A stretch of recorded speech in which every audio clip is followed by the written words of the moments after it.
తెలంగాణలో Congress party energies ఇప్పుడు బాగున్నాయి. నేను వీడియోలో కూడా చెప్పాను. జూబ్లీహిల్స్ రిజల్ట్ కూడా ప్రజెంట్ ఎనర్జీస్ చూస్తే కాంగ్రెస్కి ఎడ్జ్ ఉందని చెప్పాను. అంటే నెక్స్ట్ ఇంకా 15 days తర్వాత మళ్ళీ చూసి చెప్తాను, అది వేరే టాపిక్. బట్ ప్రజెంట్ ఎనర్జీస్ బాగున్నాయి. బట్ నెక్స్ట్ ఎలక్షన్ల వరకు 2028 or 29 ఎలక్షన్ల వరకు ఎనర్జీస్ ఈ విధంగా ఉంటాయా అని కొంతమంది డౌట్ అడుగుతున్నారు. సో దీనికి నేను చెప్పే సింపుల్ ఆన్సర్ ఏంటంటే ఉండవు. ఎందుకంటే 2025 రన్నింగ్లో ఉన్నాం, ఇప్పుడు July 1 ఈరోజు.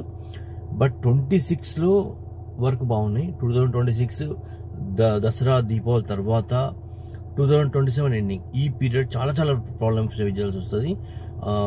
ఊహించని దెబ్బలు, మలుపులు, వాళ్ళకు మోసాలు అన్నీ జరుగుతాయి. కాంగ్రెస్ పార్టీలో ఊహించని మలుపులు జరుగుతాయి. ఇప్పుడున్న ఏదైతే వాళ్ళకున్న పాజిటివ్ ఎనర్జీ ఉందో అందులో మ్యాక్సిమం 50% వాళ్ళకి లాస్ కావాల్సి వస్తుంది 2027 ఎండింగ్ వరకు.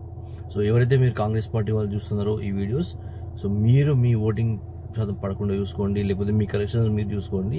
2027 అనేది చాలా చాలా ఇంపార్టెంట్ పీరియడ్ మీకు. Thank you.